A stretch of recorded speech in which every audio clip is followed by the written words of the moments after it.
What's up, everyone? So the way I want to structure the Zoom is I want to just explain what the Business Broker King is. Basically, the Business Broker King platform is different from Hedgestone. If you want to get into business brokering, if you want to learn it, I can help you do it yourself. Hedgestone's a totally different company. If you want to get into Hedgestone, we can talk about that as well if you're not in it already. But yeah, I want to go over deals. I want to explain to you the structure of Business Broker King. I want to learn a little bit from everyone here on what their goals are. So if anyone wants to start with that before I really dive in, let me know who you are. So Gonzalo, I see you're on the camera. Talk to me. What do you do? Would love to learn who you are. Hey, Oh, Mike, you there? hey, how are you? Pleasure to meet you. I'm driving right now in the LIE, so don't mind me. Unfortunately, I can't look at the screen right now, but I could talk to you. It's all good. I know the LA, it's a couple of dead zones, but Yeah, yeah. nice. You're local. S- So, listen, your content is phenomenal. I think you're really waking up a lot of people in the brokerage industry. Let it be commercial, let it be residential. I'm based out in New York City and I'm based out in Miami, and there's a lot of buzz. People are very interested in this new way that you're showing opportunity and ways for us to show value. Coming from residential myself and done some commercial, I feel like, you know, we're able to come in at a place where, yes, potentially we could also, trade property, but getting to know the business side, getting to know the books. If people have done residential, I'm sure you've done co-ops. You really get into the nitty gritty of financials, your P&Ls, all that stuff. So I think a lot of people, if they have that experience, if they're really getting bored of, just the open houses on Sundays and that type of thing, I think this is something fresh. This is new. I think there's a lot of opportunity where you could go into a deal, instead of getting your commission, you partner up and you might be able to hop on a deal, and you might not be a chef or a designer, but you could open up a laundromat, you could open up a deli, and you could spruce it up. You could do whatever you can because for coming from the real estate side, I feel like we have that vision. So yeah, listen, I think it's super interesting. I think there's going to be a lot of people who are unsure of where they want to go moving forward. And like you say, and like, you hear a lot of businesses are for sale, and there's a lot of people that want to put their money somewhere, you know, hard money. That's one. Cool. The market, that's another one. But we're seeing stuff in Florida. You're seeing the hurricanes. Is like, do you really want to own property?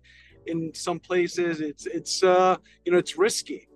Yeah. So yeah, I think this is a really great opportunity for many people to show their experience in whatever type of industry they were in, especially being in real estate. And yeah, I'd love to learn more, to find out exactly what the process is like. Not just how much do I make, because that's Yeah. obviously everybody's first question. It's like, I want to know the nuts. I want to know, like, what do you do when you speak to a business owner? Like, what are those conversations like? What are the questions that I want to ask? What are questions that you're asking that 90% of the other business brokers are not? They're just busy trying to get the listing. But I'm maybe more interested in, how do I get involved in this business myself? How do I get my people in it? Kind of thinking like a bank in a way. So Yeah, those are my welcome. 2 cents. Phenomenal. I'm so happy that you're here. It's great to meet you. Thank you so much for the compliments. I agree. I think I know it's a very interesting model. Just being in the car wash space. Last year was the first year I got into it myself, and just learning how to operate, learning the business, not just on the perimeter, but in the business is really interesting as well. So how do you take your commission that you earn if you have a nice fee? Like I pulled up a deal now that I want to share. You're driving, but I'll explain it to you. Okay. Let me just share my screen. I think you could see it, but you're driving. But I have a gas Yeah, station. yeah, I see it. Yeah, I have a car. So this is a deal that I'm interested in. This is a deal that I want to do. And I want to do it for as a flip. I don't want to do it as, I mean, we could hold it, but I feel like there's $1 million here that we can make within a year. So Wow. this is a gas station, car wash, and oil lube in Hempstead, New York. Okay. The car wash and the oil lube is doing approximately 1.3 million top line. So that's the car wash and the lube, 1.2 million. So that profit, it's a private equity company that owns this location. Hmm. So you never see car washes that are owned by PE on Long Island. There's only a few. This is one of them. So that means why I'm saying that is everything is on the books. When I buy other car washes, when I broker other car washes, nothing is provable. Everyone hides the money. They drive up the expenses. And if you look at tax returns, you can't really prove what the place is doing. This Gotcha. location, I can see everything. And the price is great. I can get this for a great price. So we have immediate equity, anyone that wants to come in, and we can either flip it, keep it, but there's a lot of potential. So it's in Hempstead. The reason why it's selling, these are questions that when I meet people, when I talk to business owners, the biggest question is why? Why are you selling? You have such a good location. Why are you selling? I'm selling because I overbought this car wash portfolio in New York. I paid an 11x when I should have paid a 6x. I'm a private equity company. I got screwed. And we have 300 washes in the Carolinas and Georgia. And we want to get rid of our 4 locations in New York. So that was a very good answer. I like that answer. So I just sold 2 of their other washes last week. And we had these 2 left, this one and the one in Brooklyn, that I think are great buys and great holds. There's also a gas station, right? So the gas station pays the rent. The rent's about $17,000 a month, including taxes. So the gas station takes care of the rent. The rent is done, and then you just have to pay the guys, and you got to pay, the oil and the chemicals and the cost of goods. So this is a steal to me. I have a fee. I'm gonna roll my fee into the deal. I think I have a 6% fee here, or a 5% fee, because I did a package deal. So it's $1 million. We have a $60,000 fee. We can roll into it, and then we would probably need another 200 to 300,000 to come up, and then we can get a loan. I can convince the sellers to seller finance, or we can do. This is the only car wash that could do an SBA because everything's on the books. So if we come up with 300, maybe 350, we can do a full SBA here, or I'll try to get a blend of seller financing with SBA. The good thing about this location is the staff is phenomenal. They've been there for 15 years. I met the manager. He's a great guy. He wants to stay. And that's why I'm interested, is because it's a great price. You already have the infrastructure set up, and you just got to come up and put some lipstick on it. So yeah, this is the deal that I'm working on currently right now. This is just some numbers. Car wash revenue, nothing, 230. But we could drive that up. No marketing, no membership. Small tunnel, 40-foot tunnel.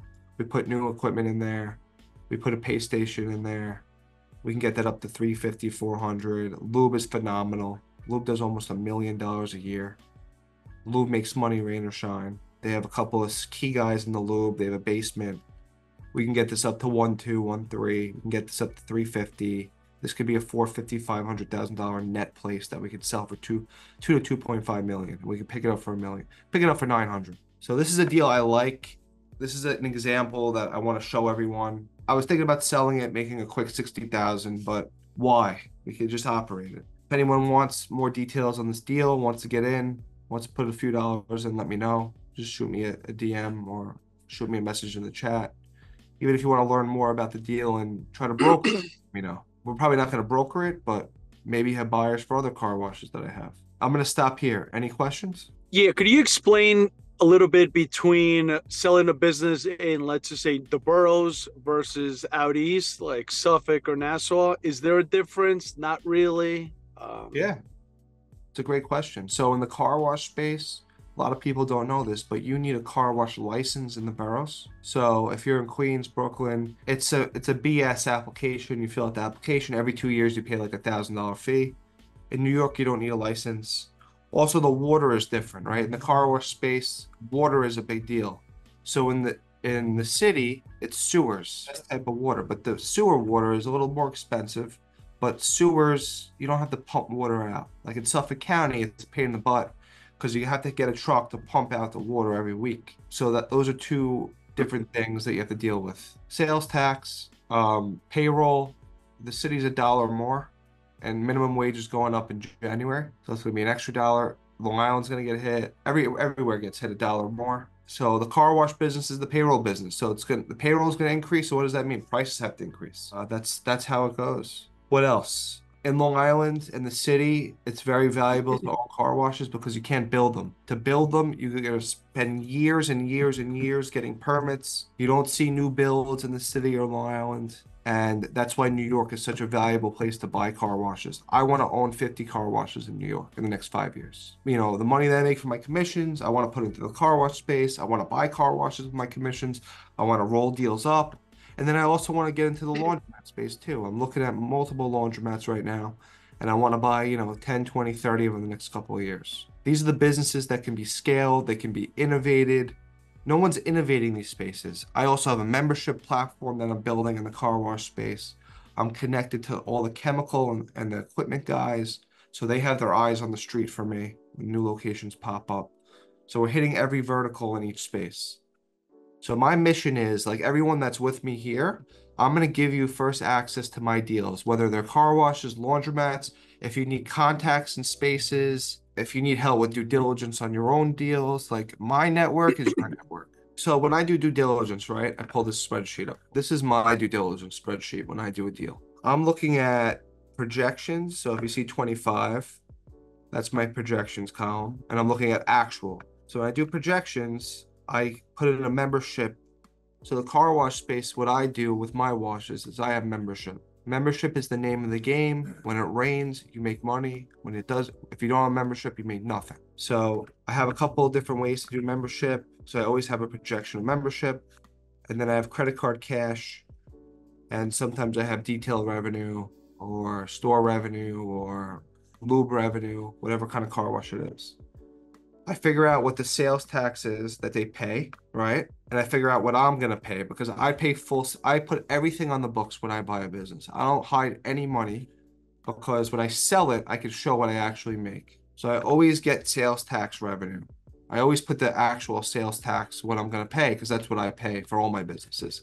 I pay full taxes because when I sell them, I get a better value, it makes more sense at the end of the day. And then I get a net sales number. And then these are the expenses in the car wash business. We have a chemical expense. So different types of chemical suppliers. There's NCS, there's Mass Solutions, who I would recommend, Simonize, Gliptone. So there's all these different chemical suppliers.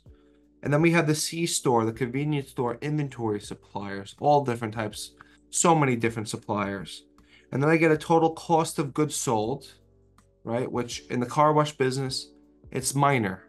I get 35 cents a car on my chemicals. My C-store expenses are cheap too because I buy in bulk. So I get a gross profit. And then from the gross profit, the biggest expense is obviously the payroll. This is the whole business. The payroll is the whole business. So how are you going to manage your payroll? This is the biggest thing. How do you manage overtime? And how do you manage payroll? When it's cloudy out, how do you know when to send people home? Who's in charge of making that call? These are things that I've learned in my career that I'm going to teach everyone who wants to learn on how to operate these businesses, because that's how you make money in this business.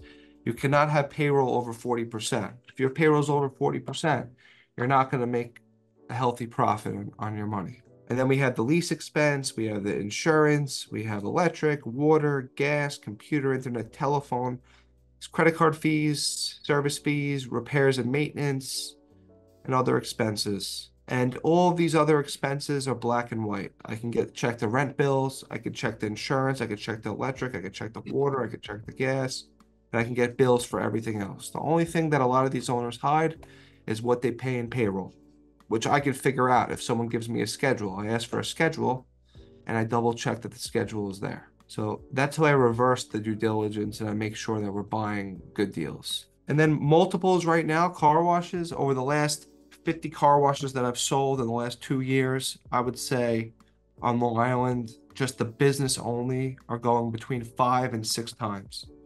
So whatever the net income is, they're trading between 5 times and 6 times that net income. Now, a lot of owners, they try to add their salary into the net income, which my argument is I have to replace them. So you can't add your salary into the net income. That adds up. If a salary is 100K and we're getting a 5X, that's 500,000 less on the price. Now, if they want that premium deal, fine, but you got to seller finance a lot more. So for an example, I just picked up a deal and I was able to get 95% seller financing, but I paid him a premium price because of that. So there's always pros and cons to everything. That's basically what I wanted to go over today on a quick, and we're going to do these calls. Everyone that joins the community, everyone that's part of the Business Broker King community, these calls are going to be twice a week and they're going to be longer. They're going to usually be 45 minutes to an hour. So I'm going to stop there. Any questions? Regarding selling seller financing, what are the terms? Is it 5, 10, 30, 20 years? What are the terms for that? Ideally, from a seller's perspective and the buyer, like how do they meet in the middle? I'm sure somebody wants a longer, loan schedule and somebody might want something quick.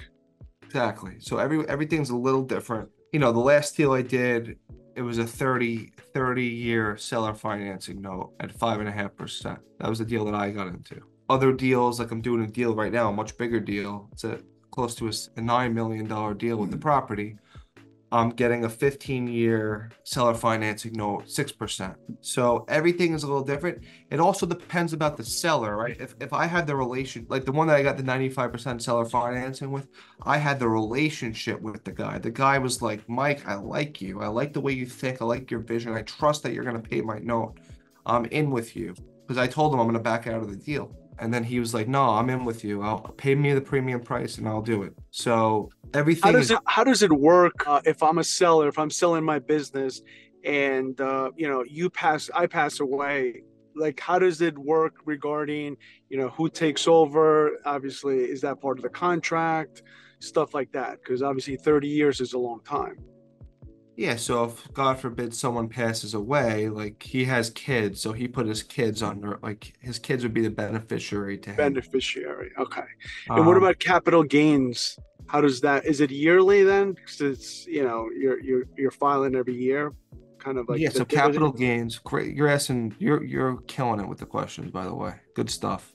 So capital gains is deferred. Say we have a 30-year note, so you could spread it out over the 30 years. You still have to pay the capital gains, but how long your note, how long you want, the note, say the note's 30 years, you could spread it out 30 years. Hold on 1 second if you don't mind, guys. I got someone who needs keys from me. Just give me 1 second. Let me just, car wash problem. We're renovating a car wash, so. But anyway, let me answer your question, Gonzalo. Anything else you needed answered? Yeah, one last thing. What's your vision in the next 3 to 5 years on automation? Like, how could we pivot from hiring a guy to wax your car to there being a robot that's going to do that job? Because obviously then the game, 40%, maybe I just pay 20%. Are you seeing that in these small businesses? Like, are you seeing automation ramp up or not yet? Like, these people are still very old school. Yeah, no, it's another great question. So the place that we took, it was completely full service. There's 30 people working there. So what we're gonna do is we're not doing that. We're gonna renovate the whole space and we're gonna make it an express car wash. So we're gonna put in capital. We're gonna put a brand new tunnel. We're gonna put vacuums outside, and the customers are gonna do their own work. And we're going to have, instead of 25 people, we're going to have 3 employees. So the payroll is going to go from 55% to 20%. The profit's going to go from 20% to 40%. So we're going to automate that. We're going to, you ever see the car washes with the big vacuums outside, the express washes? Yep. Depending on what location it is, we're going to build that. If we're in a full service location, we're still going to add more equipment in the tunnel to eliminate payroll, and we're going to configure the tunnel differently. Some tunnels don't make sense. There's no tire shine equipment in the, I also know about all the equipment. So there's just so many things we can innovate with, and then also membership. We're going to innovate membership. Membership is so in Long Island, there's so in New York, there's so much potential with membership. No, not a lot of people are doing membership. I have this old school owner that owns 4 locations. I'm selling one of them to a great buyer who's gonna kill it, and he's gonna put membership in. He's a sponge. He listens to me too, which I love, and he's gonna kill it. He's gonna do way more revenue than he's doing. But he's going to innovate. He's going to put membership in. He's going to put new equipment in. He's going to make it nice. He's going to put a mural on the wall. He's going to paint it. He's going to give it new life. So a lot of these guys that own car washes in New York, New Jersey, they're old school guys. They don't have, they don't think like we think. Like they're not innovating. They're not on social media. They're not pushing. So that's the difference that we have. We have the first look deals, and we have the contacts, and we have the social media background, and we're just gonna double or triple everyone's business that we take. But keep shooting. But anyway, the point of this call is to talk about the community that I'm building, Business Broker King community. If you joined, we're gonna have weekly calls, 2 calls a week to start, maybe 3. We're also gonna do a car wash university as well in the next coming weeks, where I'm gonna be in my car wash talking, showing everyone here the car wash. If you didn't join, you better join. If you want to join, just shoot a message in the chat, or shoot a message in the DM wherever you found me, whether it's Instagram, LinkedIn, wherever, and join, because these are going to be calls like this, 45 minutes an hour, 2 times a week, every week. So I don't know who hasn't joined, who has joined, but join. It's going to be value. It's worth it.